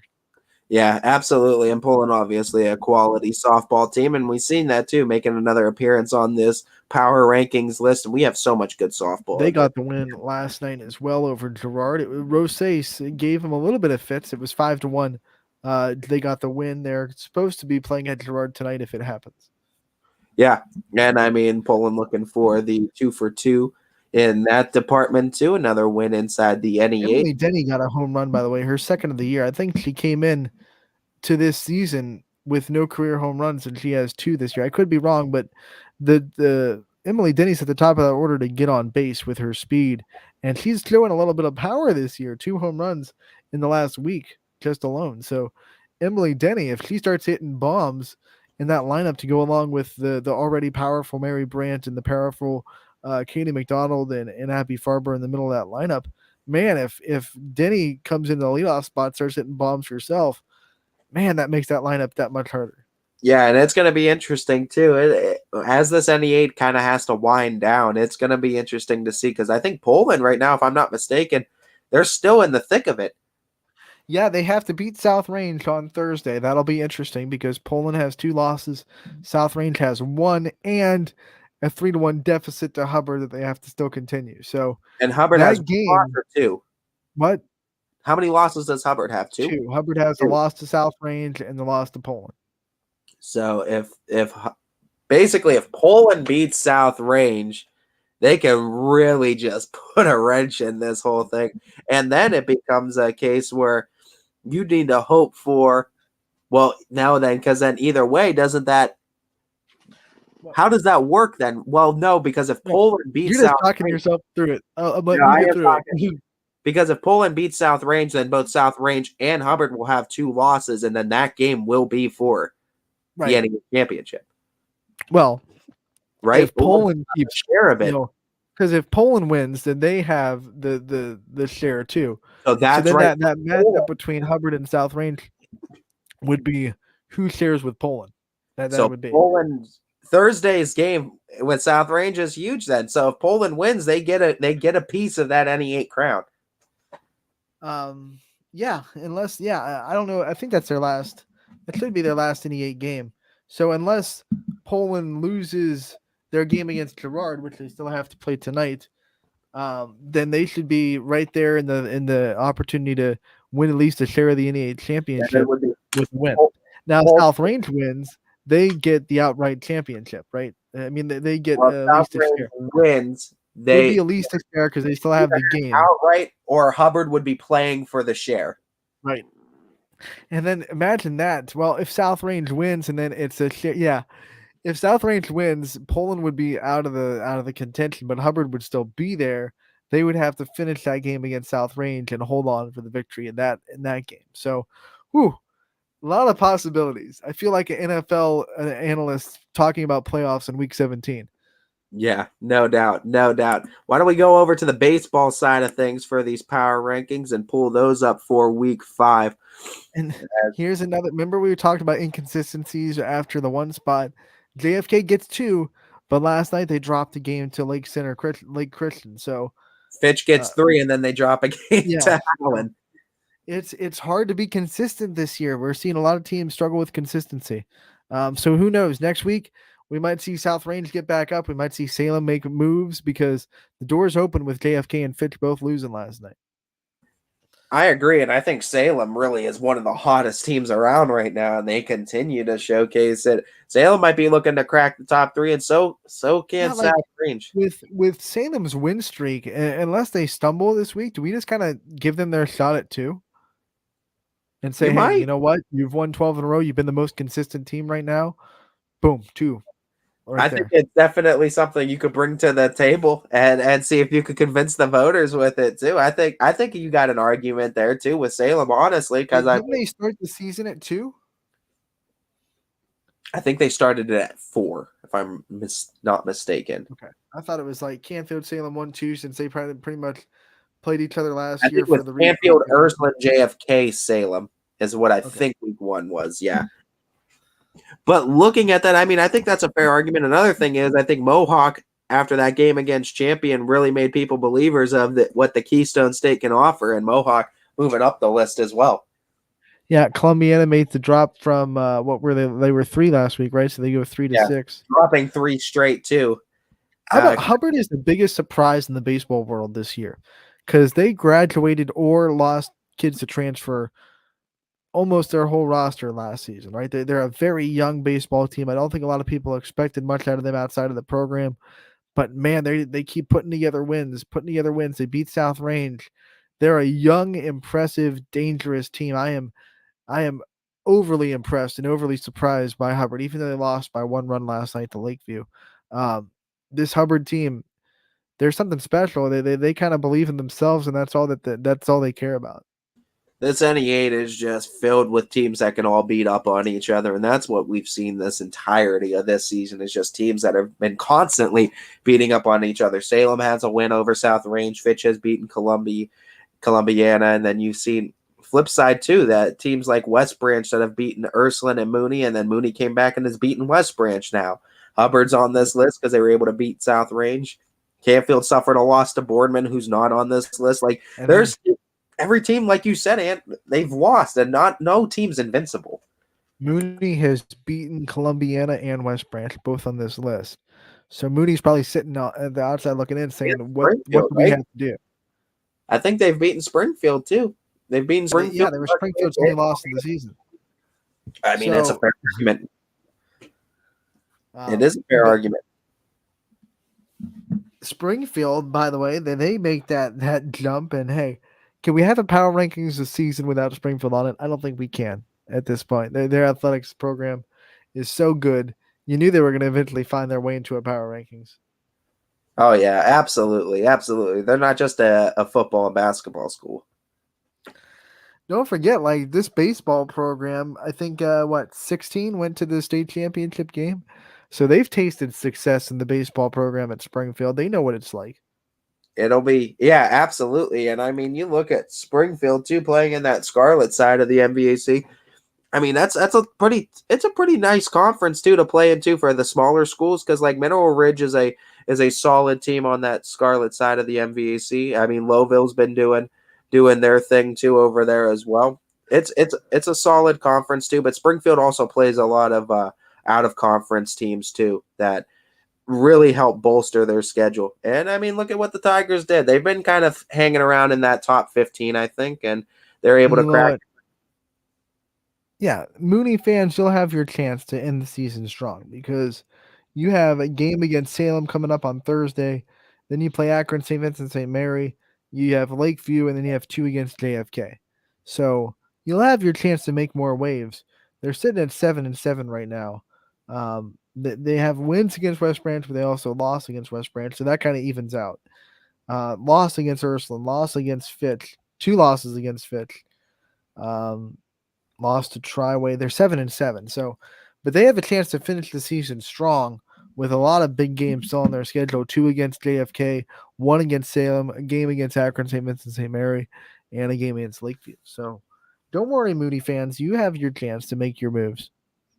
Yeah, absolutely. Absolutely. And I think, honestly, you just look at what they've been able to do as far as Springfield in that Scarlet side, beating McDonald, beating Ridge, beating Western Reserve. Like, I think those games in of itself too is enough to kind of convince too, because these are solid programs. I don't know what their score was against Jackson Milton, or if Springfield has squared off against, because that Jackson Milton team was a solid baseball team last year.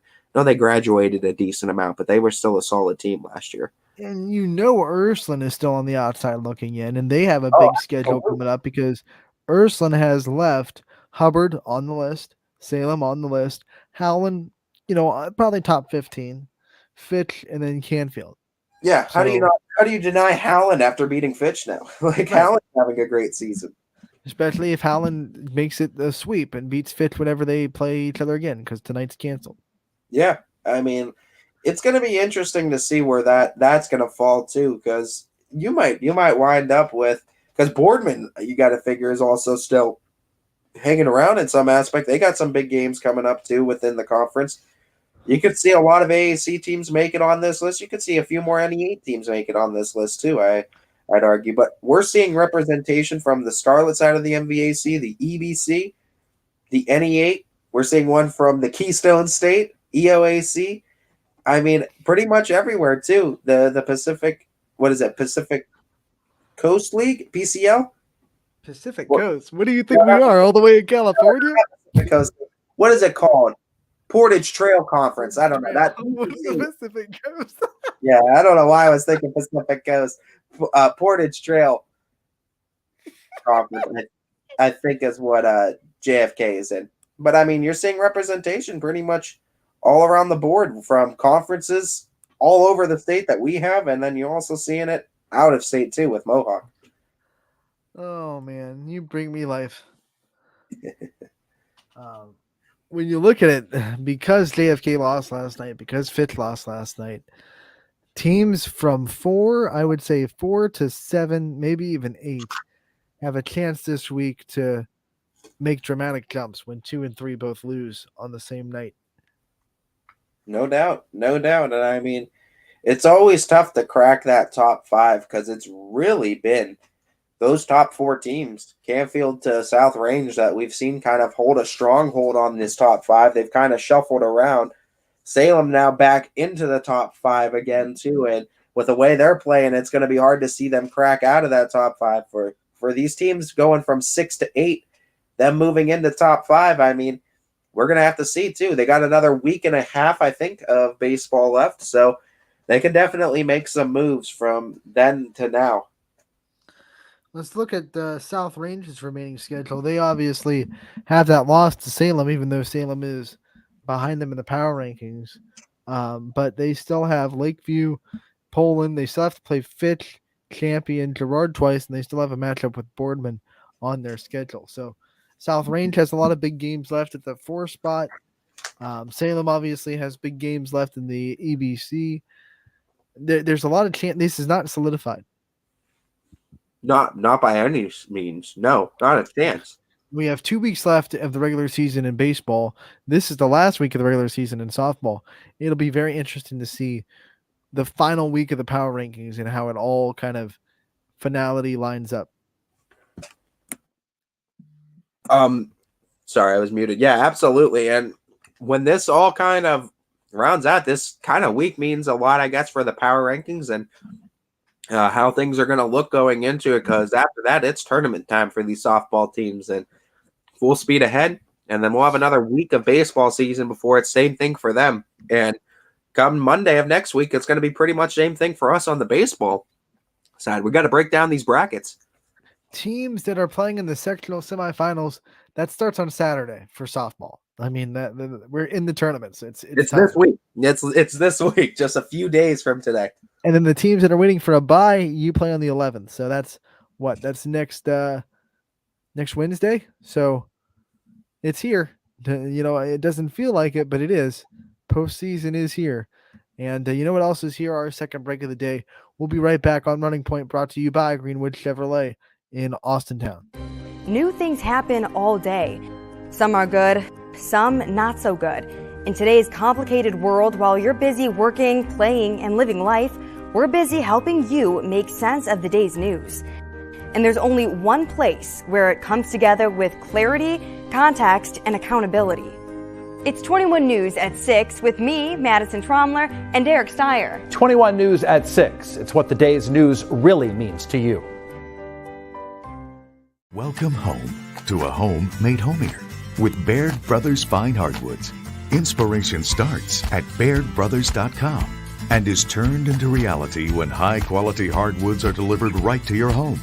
Baird Brothers has the latest design trends: shiplap and skinny lap interior siding, antique oak rustic flooring, and, well, you'll find them all at BairdBrothers.com. Ordered easily, delivered conveniently, enjoyed comfortably. BairdBrothers.com. At Greenwood Chevrolet, shop with confidence knowing we're ready to go the extra mile for you. With the largest selection of used vehicles in the Valley, backed by the Greenwood Advantage Warranty. Every one of our vehicles has undergone our own 126-point inspection, so it passes the most important inspection, yours. No other dealership has the extra inventory, gives you extra for your trade, and goes the extra mile for you. Only at Greenwood Chevrolet. WRS Wealth Advisors, the area's premier wealth and retirement specialists. Located on South Avenue in Boardman. Quality, customer service, and integrity. Those are the 4 words that have driven our success since 1957 at Joe Dickey Electric. Joe Dickey Electric is one Mahoning Valley landmark business that stays current with the requirements of our customers. Family owned and managed, we are an electrical contractor and energy solutions provider.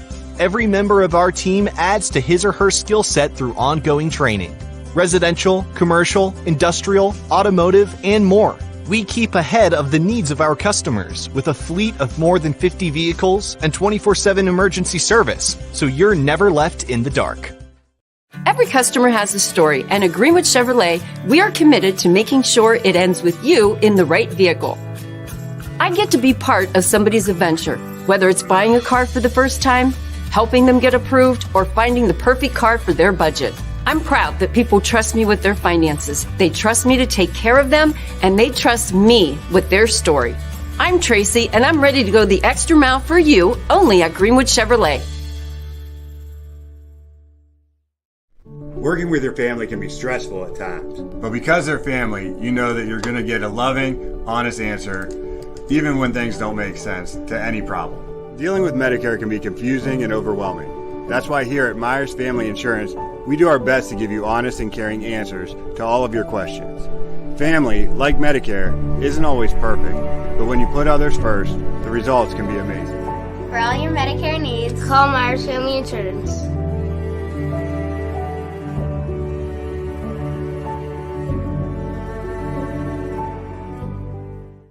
It's storm season. I think we're under the gun for some heavy storms over the next couple of hours. And Storm Tracker 21 is ready. This is probably the one we're keeping a closer eye on. On air. And locally, we're going to have a lot of eyes on our area. Online. All right, let's talk high-risk futurecast and the timing of this weather. On social media and on our app. Notice we'll have scattered showers on Thursday. Stay ready with Storm Tracker 21. The severe weather threat now through around sunset this evening. Hi, this is Tommy Clem, owner of WRS Insurance Solutions. WRS Insurance Solutions is a local independent agency that specializes in life, Medicare, long-term care, and disability products. Call us at 330-953-3722 or visit us at wrsinsurancesolutions.com to learn more. Good luck to all the student athletes in the Valley.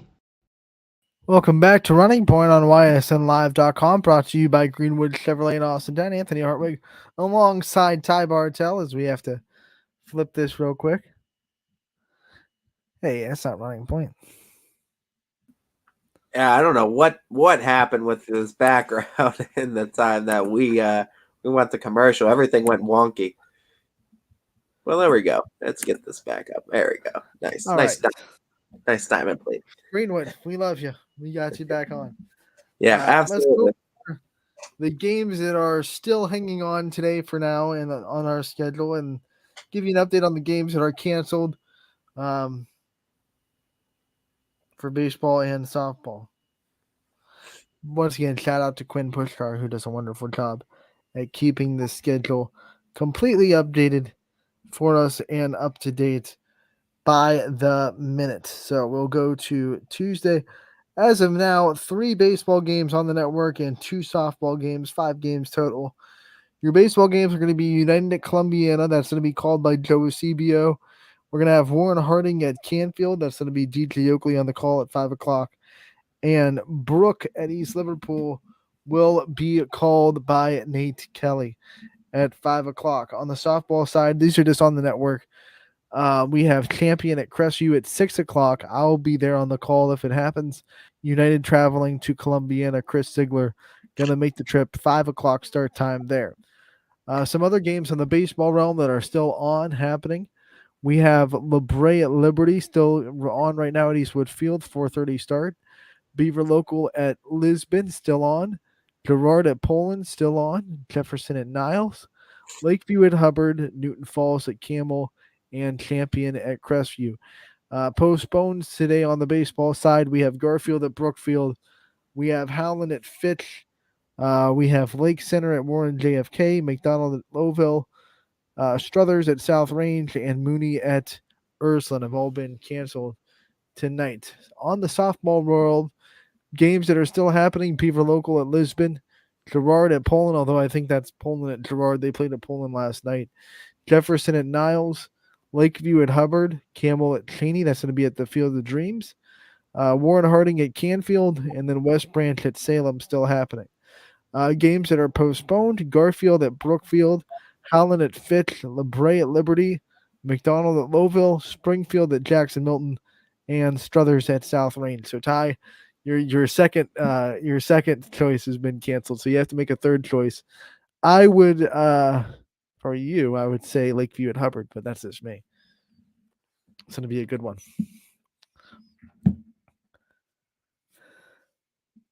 I think you're muted. I said, yeah, I'll talk the things over with the man, Quinn himself, a little bit later, and we'll see where we can go from here then to his option number 2 got axed. Yeah, now you're at the plan C. And that might not even go through, so we'll see. Hubbard's tough. We'll see. Looking forward, though, to the announcement of our new big dogs that should be coming up here tonight. Yep. Big dogs in the Valley. Once again, congratulations to Mary Brandt, who won the softball and Gavin Shrum, who won the baseball voting for last week. Yeah, no doubt, no doubt. As we want to congratulate both of them too, as we did make sure we congratulated them. Those both dropped on our socials as well. As a new list of big dog candidates should be out on our socials today too, so stay tuned to that. As well as to preview tomorrow's show, I believe you should still have the golf guru himself, Bryan Tolnar, should be joining you, as well as the man, the myth, the legend himself, Scotty Mincher. And I think I got you another legend that's going to be appearing from the YSN realm with the voice himself, Richie Giuliano, going to be. Yeah, because you're ditching me for the Guardians, and I feel slighted. Slighted.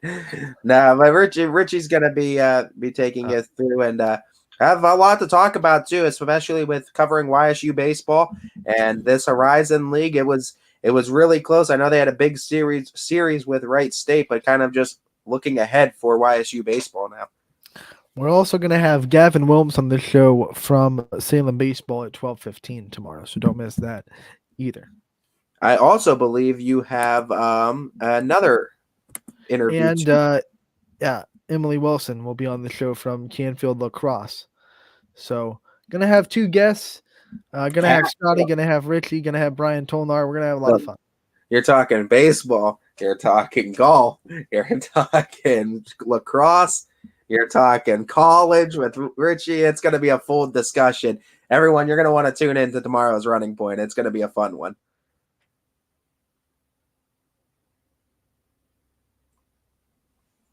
I didn't know. And you must have frozen. There you go. Yeah, I don't know if you froze or you were just. I got the Wi-Fi logo on the corner of my screen.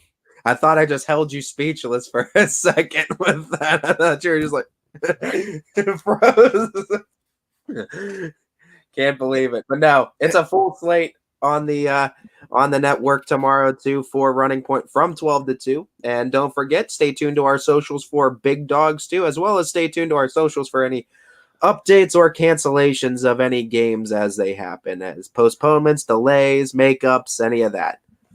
That will do it for today's episode of Running Point. I am taking a 22-hour break. Ty's taking a 46-hour break. Yeah, there you go. And he'll be back on Thursday. I'll be back tomorrow with Richie Giuliano and Scotty Mincher from 12 to 2, along with Bryan Tolnar, Gavin Wilms, and Emily Wilson, all joining us live on Running Point. We want to thank our guests today. We want to thank Dana Haas and Cassidy Bryan and Jenna Alexa, all taking time to join us from Boardman. And we also want to thank Donnie Ellison from taking time to join us from Austintown Fitch Track. So thank you to those, and have a good weekend. Not weekend, night. Weekend. Have a good. It's only Tuesday yet. Have a good night. Power Hour 3 to 4, Casual Sports Podcast 2 to 3, all that and more coming up tonight on Running on YS. I need to get out of here. Stay dry tonight, folks. I'll see you.